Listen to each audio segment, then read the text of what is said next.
1922 വഹാബികൾ കടന്നു വന്നപ്പോഴാണ് ഇതുണ്ടായത്. അവരിവിടെ കടന്നു വന്നിട്ട് എന്താ അവിടെ ഉണ്ടാക്കിയ നവോത്ഥാനം? ഒരുപാട് സംഗതികൾ ഇസ്ലാമിൽ നിന്ന് മായ്ച്ചു കളഞ്ഞു. നിങ്ങൾ നോക്കൂ, ഈ തൊപ്പും തലയെക്കെട്ടിട്ട ഈ സദസ്സ് എന്തൊരു ഭംഗിയുള്ള സദസ്സാണ്, മലായിക്കത്തുകളുടെ സാന്നിധ്യമുള്ള സദസ്സാണ്. ഇതവർ മായ്ച്ചു കളഞ്ഞു. അവർ സദസ്സ് പോയി എങ്ങനെ കാണുമോ? ആദ്യം അവരെടുത്ത് നമ്മളെ തലയെക്കെട്ടെടുത്ത് കളഞ്ഞു, തൊപ്പി എടുത്ത് കളഞ്ഞു. ഇതാണ് അവർ ചെയ്തിരിക്കുന്നത്. അങ്ങനെ അങ്ങോട്ട് തുടങ്ങിയിട്ട് ദ്വാൻ്റെ സദസ്സുകളുണ്ട് അവർക്ക്. അയ്യുദ്വായി അസ്മാവ് എന്ന് ചോദിച്ചിട്ടുണ്ട്. റസൂലിനോട് ചോദിച്ചു, അയ്യുദ്വായി അസ്മാവ്, ദ്വായിൽ നിന്ന് ഏറ്റവും പ്രതിഫലം കിട്ടുന്ന അള്ളാഹു സ്വീകരിക്കുന്ന സ്ഥലം ദ്വായാണെന്ന് ചോദിച്ചു. ദുബ്ര സലവാത്തിൽ മക്തൂബാത്ത്, 5 നേരത്തെ നിസ്കാരങ്ങൾക്കുടനെയുള്ള ദ്വായാണ് ഏറ്റവും സ്വീകാര്യമായെന്ന് ഷഫീഉനാ റസൂലുള്ളാഹി. അവരെടുത്തു കളഞ്ഞു. അവരുടെ പള്ളിയിൽ നിന്ന് ആരെങ്കിലും ഇരുന്നാൽ തുടച്ച് നീക്കിക്കൊണ്ട് പോകുന്ന ഒരവസ്ഥ. അസ്സലാമു അലൈക്കും. ഇവിടെ മുജാഹിദ് പ്രസ്ഥാനം വഹാബി എന്നാണ് ഇവർ പറഞ്ഞത്.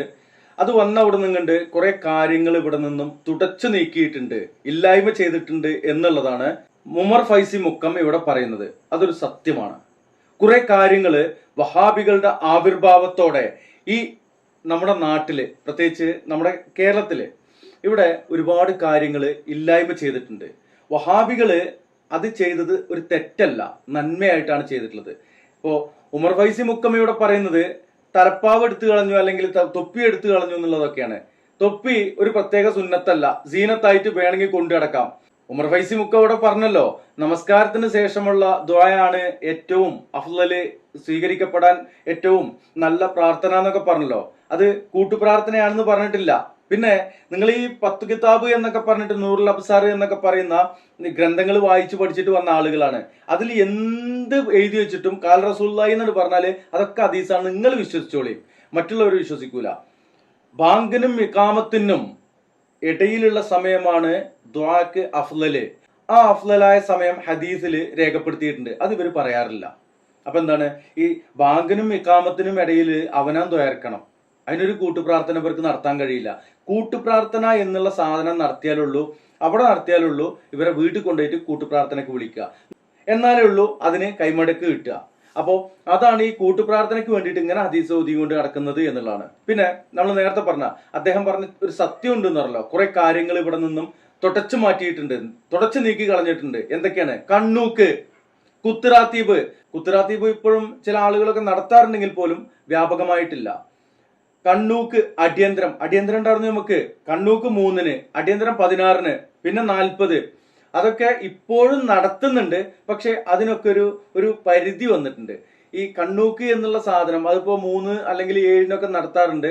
പണ്ടത്തെ പോലെ ആ ഒരു ചക്കരവെള്ളം കലക്കലൊന്നും അല്ല ഇപ്പൊ ഉള്ളത്. ദിക്റ് എന്നുള്ള പേരിലാണ് നടത്താറുള്ളത്. അതേപോലെ തന്നെ അടിയന്തരം എന്നുള്ള പരിപാടി അത് എടുത്തു കളഞ്ഞിട്ടുണ്ട്.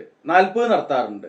എന്നിട്ട് അന്ന് പണ്ടൊക്കെ കുമ്പളങ്ങച്ചാറും ഇറച്ചി വരട്ടിയതായിരുന്നു. ഇപ്പൊ നല്ല മന്തിയൊക്കെ വെച്ചിട്ട് വാപ്പ മരിച്ച ആഘോഷേ, ഇമ്മ മരിച്ച ആഘോഷം. ഇവരെന്തായത് എണ്ണത്തിനെ വാങ്ങിയിട്ട് വെട്ടിക്കീറി അതിന് അടിപൊളി ബിരിയാണിയോ അല്ലെങ്കിൽ മന്തിയോ അതുപോലെയുള്ള അറേബ്യൻ ഫുഡുകളൊക്കെ ഉണ്ടാക്കിയിട്ട് ഭയങ്കര ആഘോഷമാണ്.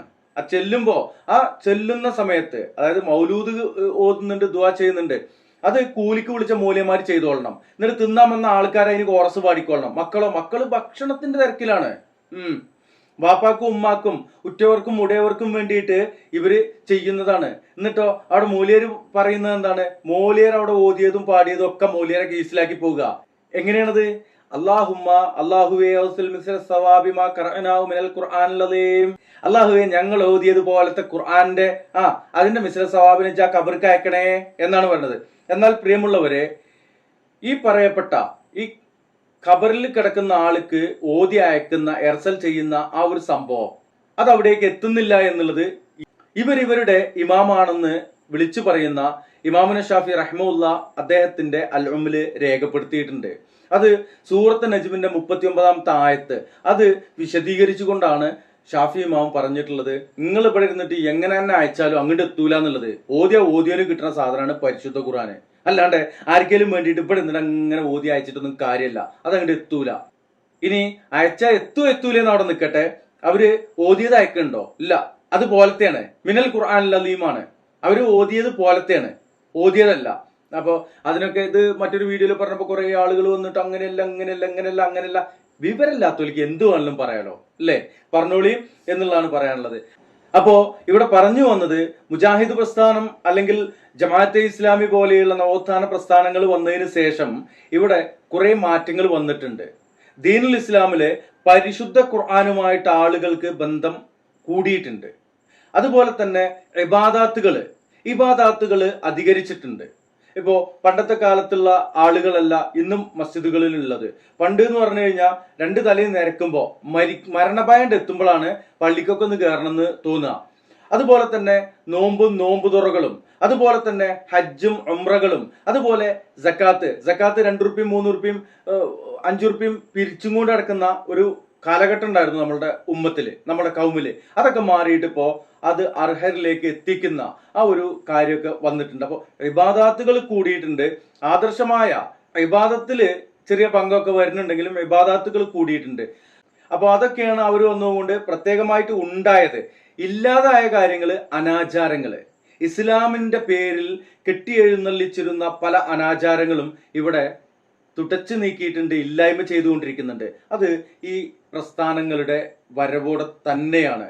അത് ഈ പറയപ്പെടുന്ന മുജാഹിദുകൾ അല്ലെങ്കിൽ ജമാഅത്തെ ഇസ്ലാമി പോലെയുള്ള നവോത്ഥാന പ്രസ്ഥാനക്കാരല്ലാത്ത സമസ്ത വിഭാഗങ്ങളിലുള്ള ആളുകൾ പോലും പറയും, ഈ മുജാഹിദുകൾ വന്ന അവിടുന്ന് കണ്ട് കുറച്ചൊക്കെ ഒരു ആളുകൾ മാന്യമായിട്ട് വസ്ത്രധാരണവും അതുപോലെ തന്നെ ഇസ്ലാമികമായിട്ട് കുറച്ചുകൂടി ഇഴുകിച്ചേർന്നുകൊണ്ട് ഇസ്ലാമുമായിട്ട് കുറച്ചുകൂടി ബന്ധം കൂടി എന്നുള്ളതൊക്കെ തീർച്ചയായിട്ടും മുസ്ലിമാണ് എന്ന് പറഞ്ഞ് നടക്കുന്ന ആളുകളെ നിങ്ങൾ പൂർണ്ണമായിട്ടും ഇസ്ലാമിലേക്ക് പ്രവേശിക്കുക എന്നുള്ളതാണ്.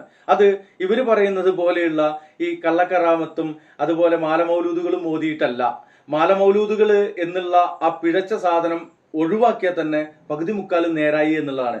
ഇനി ഇദ്ദേഹം പറഞ്ഞ ഈ കാര്യത്തിന് വ്യക്തമായ മറുപടി ഷിഹാബ് എടക്കര എന്ന പ്രാസംഗികൻ പറയുന്നുണ്ട്. അതുകൂടി കേൾക്കുക, മനസ്സിലാക്കുക. അള്ളാഹു അനുഗ്രഹിക്കട്ടെ. അസ്സലാമു അലൈക്കും. ഷിഹാബ് എടക്കരയുടെ വീഡിയോയിലേക്ക്. സലഫികൾ പറഞ്ഞത് എന്താണ്? അവിടെ ഇരുന്നോ, യാത്രയിലോ, വീട്ടിലിരുന്നോ ദിക്റുകളും പ്രാർത്ഥനകളൊക്കെ ചൊല്ലി ഒറ്റക്കൊറ്റക്കിരുന്ന് അള്ളാഹുവിനോട് പ്രാർത്ഥിച്ചോളൂ. അതാണ് ഫർള് നിസ്കാരം കഴിഞ്ഞിട്ടുള്ള മാതൃക. കൂട്ടുപ്രാർത്ഥനയ്ക്ക് സലഫികൾ എതിരല്ല. നിസ്കാരം കഴിഞ്ഞിട്ടൊരു കൂട്ടുപ്രാർത്ഥന അള്ളാഹുവിന്റെ റസൂല് പഠിപ്പിച്ചിട്ടില്ല. ഇപ്പൊ ഞാൻ ഇവിടുന്ന് പ്രാർത്ഥിച്ചു, എല്ലാവരും ആമീൻ പറഞ്ഞു. അത് കൂട്ടുപ്രാർത്ഥനയല്ലേ?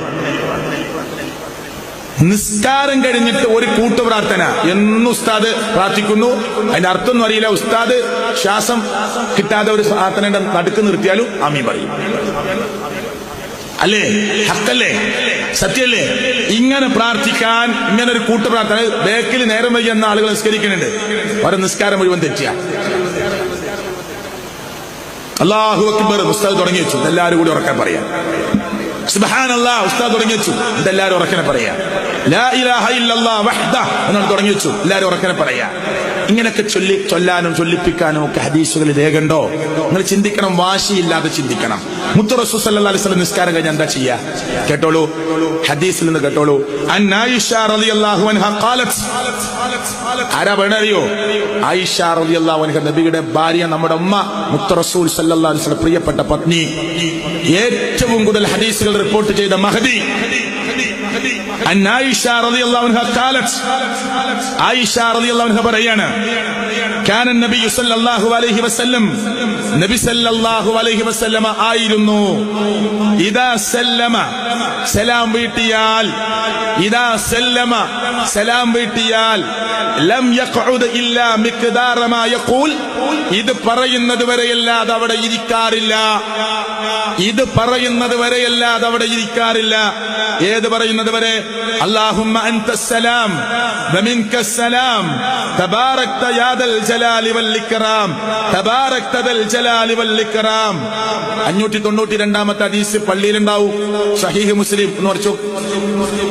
മുത്ത് റസൂൽ സല്ലല്ലാഹു അലൈഹി വസല്ലം നിസ്കാരം കഴിഞ്ഞാൽ അസ്തഗ്ഫിറുല്ലാഹ് എന്ന് 3 വട്ടം പറയുന്നു. വേറെ ഹദീസിൽ വന്നിട്ടുണ്ട്. കഴിഞ്ഞ ഉടനെ അല്ലാഹുമ്മ അൻതസ്സലാം വമിൻകസ്സലാം തബാറക്ത ദൽ ജലാലി വൽ ഇക്റാം എന്ന് പറയുന്നത് വരെയല്ലാതെ അല്ലാഹുവിന്റെ റസൂല് ഇമാമായി നിന്ന സ്ഥലത്ത് ഇരിക്കാറുണ്ടായിരുന്നില്ല. എണീറ്റ് പോകും. പിന്നെപ്പോഴാ കൂട്ടുപ്രാർത്ഥന? പിന്നെപ്പോഴാ കൂട്ടുപ്രാർത്ഥന? അപ്പൊ പിന്നെ ചില കിതാബിലൊക്കെ കുറച്ച് സമയം ഇരുന്നിട്ടുണ്ട് എന്നുണ്ടല്ലോ. ഉണ്ട്. അപ്പൊ വൈരുദ്ധ്യം ഉണ്ടാവോ? ഇല്ല. എന്നാൽ കിതാബുകൾ പറഞ്ഞു ചില ദിവസങ്ങളിൽ മുഹമ്മദ് റസൂൽ സല്ലല്ലാഹു അലൈഹി വസല്ലം കുറച്ച് സമയം ഇരിക്കാറുണ്ട്. മഖസ യസീറ, കുറച്ച് സമയം ഇരിക്കാറുണ്ട്. അത് ഫുള്ള് വായിച്ച ഒരു വടിക്ക് 2 പക്ഷിയാ. എന്തിനാ കുറച്ച് സമയം ഇരുന്നത്? കിതാബ് പറയാണ് സ്ത്രീകളങ്ങ് പിരിഞ്ഞു പോയിക്കൊള്ളട്ടെ എന്ന് വിചാരിച്ചിട്ടാണ്. അപ്പൊ ആരുണ്ട് പള്ളിയില്? സാധാരണ റസൂലുള്ളാഹി സ്വല്ലല്ലാഹു അലൈഹി വസല്ലമയുടെ പതിവ് നിസ്കാരം കഴിഞ്ഞാൽ അല്ലാഹുമ്മ അൻതസ്സലാം വമിൻകസ്സലാം തബാറക്ത യാദൽ ജലാലി വൽ ഇക്റാം എന്ന് പറയുന്നത് വരെ ഇരിക്കലാണ്. എന്നാൽ ചില ദിവസങ്ങളിൽ മഖസ യസീറ, കുറച്ച് സമയം അവിടെ ഇരിക്കാറുണ്ട്. എന്നിട്ട് പണ്ഡിതന്മാർ പറഞ്ഞു അങ്ങനെ ഇരിക്കുന്നത് ആ സ്ത്രീകളങ്ങ് പിരിഞ്ഞു പോയിക്കൊള്ളട്ടെ എന്ന് വിചാരിച്ചിട്ടാണ്. ഇതാരാ പറഞ്ഞറിയോ? ആരാ? ഈ പരിസരത്തൊക്കെയുള്ള പള്ളിയിലുണ്ടാവുക ഗ്രന്ഥം. ഇമാം നബവി ഷറഹുൽ മുഹദ്ദബിലാ പറയണത്. അല്ല സലഫി പണ്ഡിതന്മാരൊന്നുമല്ല, ഷാഫി മദ്ഹബിന്റെ പണ്ഡിതന്മാരായി അറിയപ്പെടുന്ന ആളുകളാ. അപ്പൊ ഷാഫി മദ്ഹബ് അനുസരിച്ചെങ്കിലും ജീവിച്ചാൽ മറ്റുള്ളവരുടെ ആളുകളുടെ നിസ്കാരം ഡിസ്റ്റർബ് ആകുന്ന വിധത്തിൽ ഒരു കൂട്ടുപ്രാർത്ഥനയ്ക്ക് തെളിവ് കിട്ടുകയില്ല. മനസ്സിലാണ്ടോ? അപ്പൊ സലഫികൾ ചെയ്യുന്ന സുഹൃത്തുക്കളെ പ്രമാണത്തിന്റെ അടിസ്ഥാനത്തിലാ.